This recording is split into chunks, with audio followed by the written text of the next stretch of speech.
دوسرے سجدے میں جاتے وقت تکبیر کہنا. پہلا سجدہ ہم نے مکمل کر لیا، درمیان میں بیٹھ کے کیا پڑھنا ہے 2 سجدوں کے وہ ہم نے پڑھ لیا. تو دوسرے سجدے میں آپ نے جاتے ہوئے کیا کہنا ہے؟ اللہ اکبر، تکبیر کہنی ہے. تو اللہ کے نبی صلی اللہ علیہ وسلم کی یہ حدیث صحیح بخاری میں موجود ہے.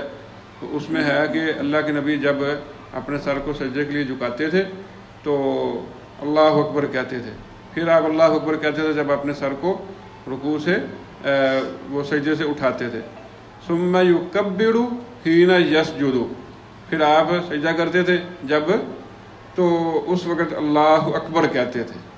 تو جب اس سجدے سے اٹھتے تھے تو پھر ثم یکبر حین یرفع راسہ، پھر آپ اپنے سر کو اٹھاتے ہوئے اللہ اکبر کہتے تھے.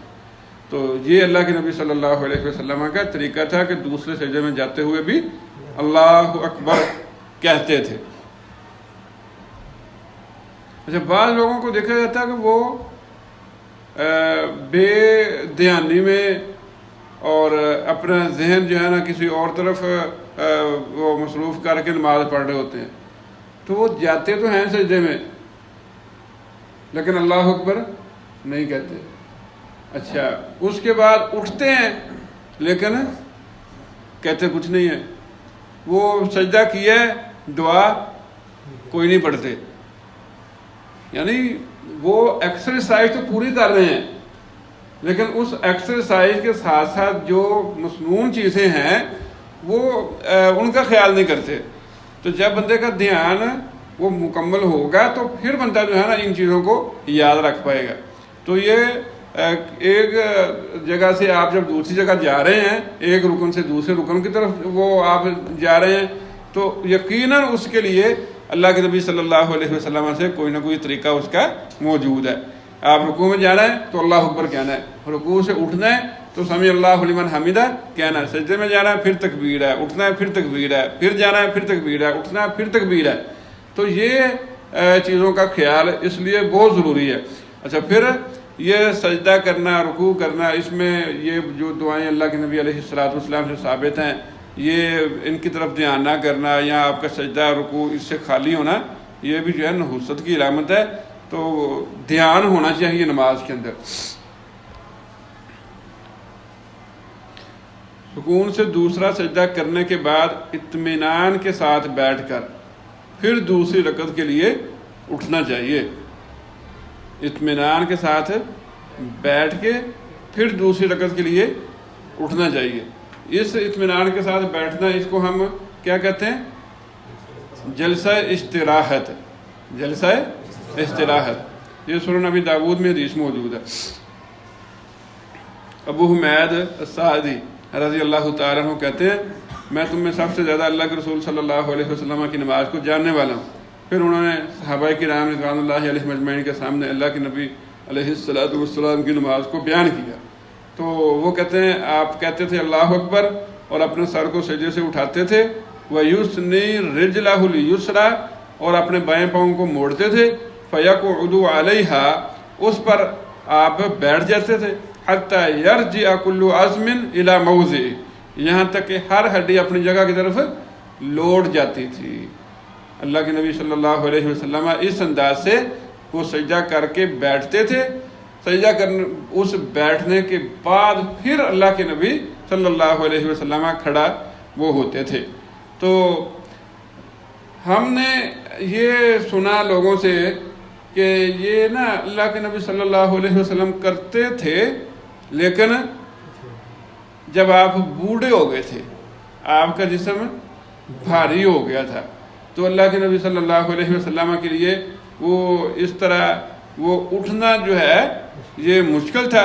تو اللہ کے نبی صلی اللہ علیہ وسلم پھر یہ بیٹھ کے نا تو اٹھا کرتے تھے. یہ وجہ بیان کر کے ہم نے لوگوں کو اس سنت سے کیا کر دیا؟ محروم کر دیا. اب یہ ابو حمید الساعدی رضی اللہ تعالیٰ عنہ اللہ کے نبی صلی اللہ علیہ وسلم کی وفات کے بعد آپ کی نماز کو 10 صحابہ کے سامنے بیان کر رہے ہیں. تو اگر یہی وجہ ہوتی تو ابو حمید الساعدی رضی اللہ تعالیٰ عنہ کو بھی معلوم ہوتی، جن کا دعویٰ یہ ہے کہ میں تم میں سب سے زیادہ اللہ کے رسول صلی اللہ علیہ وسلم کی نماز کو جاننے والا ہوں.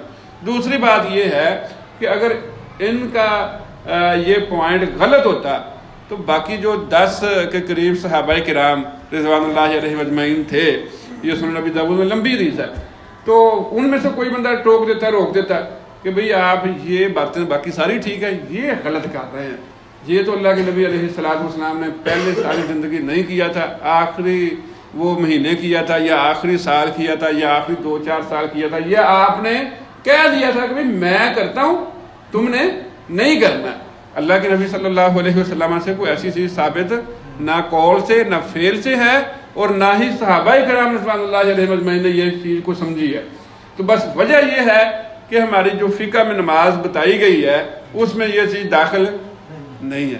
جب اس میں یہ چیز داخل نہیں ہے تو پھر ہم نے لوگوں کو مطمئن کرنا ہے، تو لوگوں کو کس انداز سے مطمئن کرنا ہے، اس کے لیے ہم نے یہ وجہ وہ تلاش کر لی ہے۔ تو اس چیز کو بھی دیکھنا چاہیے اور اس پر عمل کرنا چاہیے، اور اس سے محروم نہیں رہنا چاہیے۔ اللہ کے نبی صلی اللہ علیہ وسلم کا جو طریقہ ہے، صلو کما رأیتمونی اصلی، آپ کا حکم بھی یہی ہے، تو ہمیں بھی اس چیز کو اپنی نماز کا حصہ بنانا چاہیے۔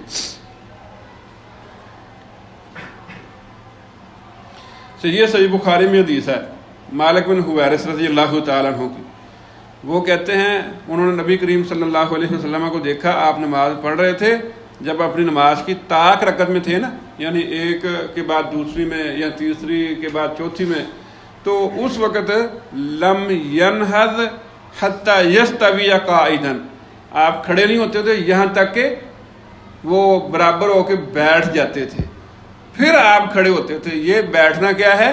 جلسہ استراحت۔ اچھا، یہ صحیح بخاری میں دوسری حدیث ہے، وَإِذَا رَفَعَ رَأْسَهُ عَنِ السَّجْدَةِ الثَّانِيَةِ جَلَسَ وَاعْتَمَدَ عَلَى الْأَرْضِ ثُمَّ قَامَ، آپ اپنے سر کو دوسرے سجدے سے اٹھاتے تھے تو بیٹھ جاتے تھے اور زمین پر سہارا لیتے تھے، زمین پر ٹیک لگاتے تھے، پھر آپ کھڑے ہوتے تھے۔